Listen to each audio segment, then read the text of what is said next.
Buenos días, profesor. Mi nombre es Yamilet Núñez Mondragón, estudiante de Administración de Empresas. Hoy es jueves 9 de julio y a continuación mi presentación. Bueno, voy a empezar por mencionar 5 puntos importantes sobre el tema de pago. Bueno, el pago pues es la forma más común, ¿verdad?, de cumplir con nuestras obligaciones tributarias, ¿verdad? Cuando una persona o empresa, ¿verdad?, paga el impuesto que corresponde, la deuda se cancela y ya no tiene obligaciones pendientes con la administración, ¿verdad? Entonces, primer punto, el pago es la forma principal de extinguir la deuda tributaria, ¿verdad? Entonces, ya cuando el contribuyente paga, ya no tiene ninguna obligación tributaria, ¿verdad? Dos, debe de realizarse dentro del plazo establecido, ¿verdad? Obviamente la administración tributaria, todos los impuestos tienen una fecha tanto de presentación como de pago, ¿verdad? Entonces, si no se cumple con ese pago, ¿verdad?, puede incurrir en alguna multa o sanción, ¿verdad?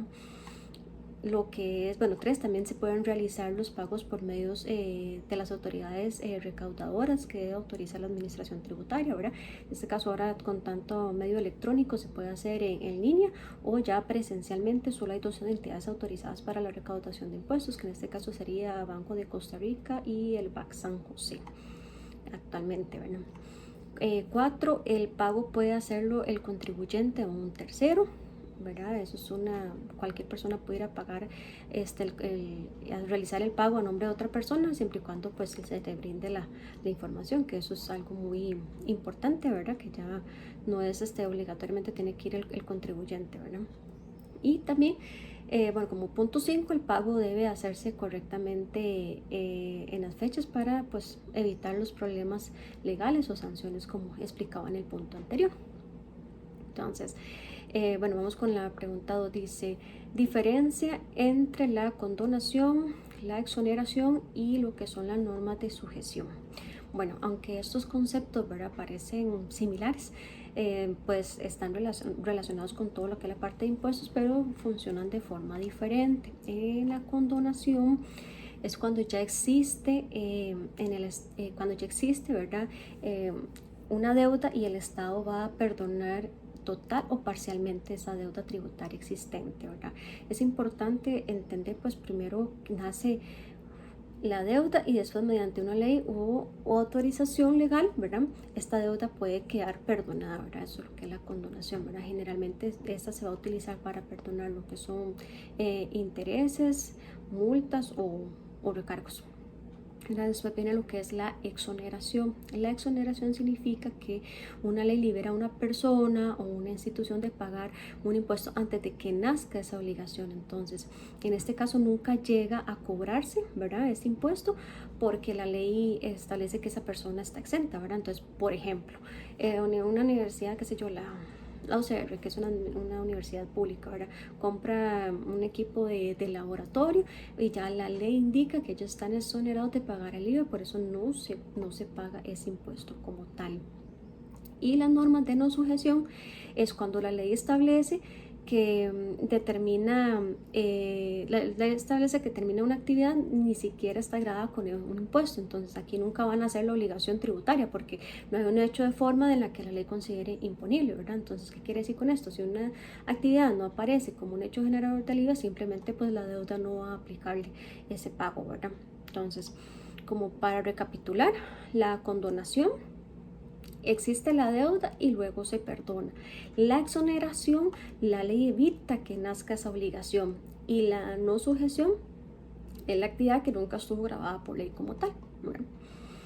Bueno, ¿cuál es o cómo se diferencia la compensación a petición de parte con respecto a la compensación de oficio? Ok, bueno, la compensación va a servir o es utilizada cuando un dinero en Hacienda que Hacienda le debe al contribuyente, más bien un dinero para cancelar otra deuda tributaria. Entonces, por ejemplo, una compensación a petición de parte es, digamos, cuando es el propio contribuyente quien presenta una solicitud para el saldo a favor que sea utilizado y cancelar esa obligación. Entonces la administración tributaria analiza la solicitud y si cumple con los requisitos, ¿verdad?, aprueba la compensación. Por ejemplo, yo, contribuyente Yamilet Núñez, tengo un saldo a favor de 150.000 colones por exceso de pagos y resulta que tengo que pagar la renta este mes y son 100.000 colones. Entonces yo solicito, ¿verdad?, ante el ente regulador, que sería Hacienda, de que por favor se me compense ese saldo y entonces me aplican ese saldo a la deuda que ya existente, ¿verdad?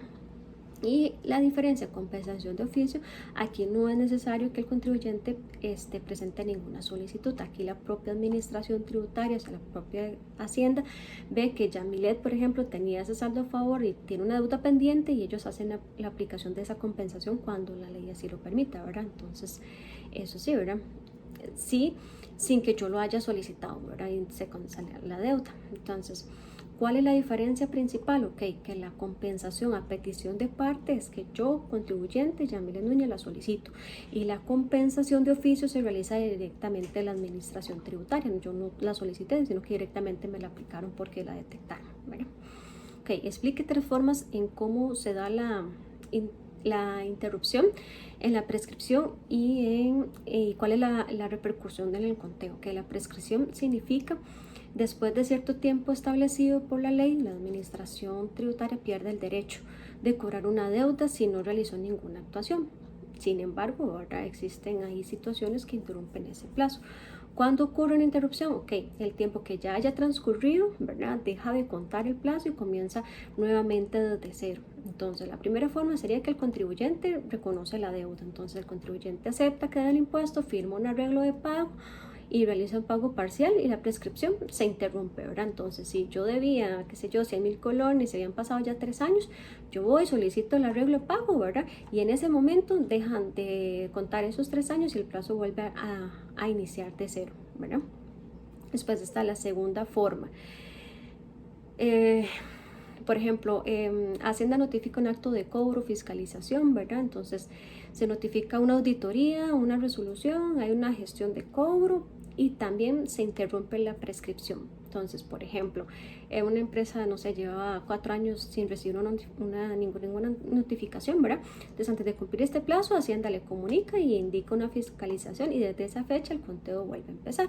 Y la tercera forma sería el inicio del proceso judicial o administrativo de cobro, ¿verdad? Ya aquí es cuando la administración tributaria, Hacienda, ya presenta un proceso judicial, ¿verdad?, para recuperar esa deuda, hace el proceso administrativo y la prescripción también se interrumpe. Entonces, antes de que prescribiera la deuda tributaria, Hacienda presenta el proceso judicial de cobro y pues como consecuencia el plazo también se vuelve a iniciar desde cero. Entonces, ¿cuál es la repercusión en el conteo?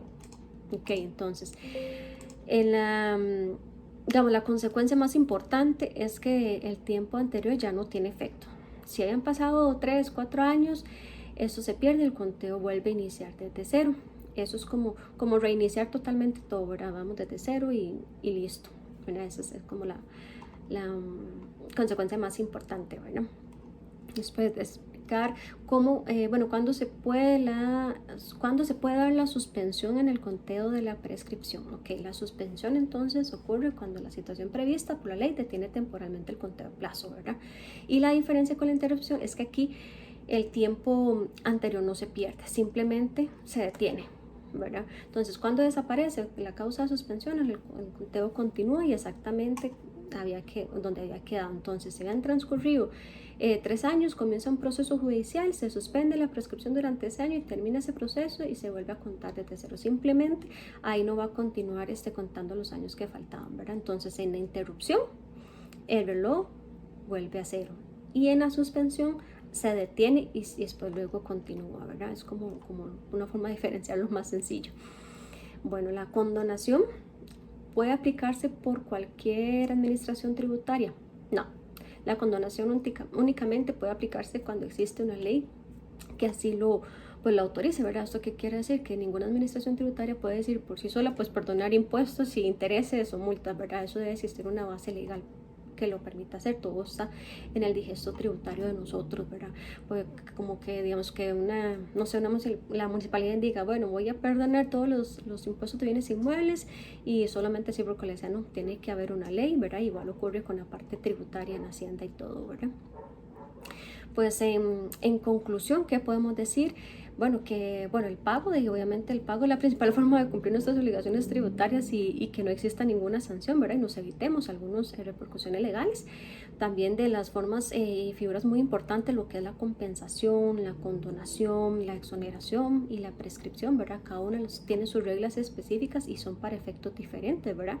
Además, también vimos que la interrupción de la prescripción reinicia completamente el conteo, mientras que la suspensión únicamente lo que hace es como para detenerlo y que luego continúa, ¿verdad? Entonces, para uno muy importante, ¿verdad? Tanto como costarricense, como contribuyente, ¿verdad? Saber estos conceptos porque nos pueden ayudar para que nosotros podamos cumplir, como dice la ley, ¿verdad? Nuestra administración tributaria correctamente con todo y también garantizar que los impuestos se administren de manera justa y segura, ¿verdad? Listo, entonces esta es mi presentación, profesor. Buen día, gracias.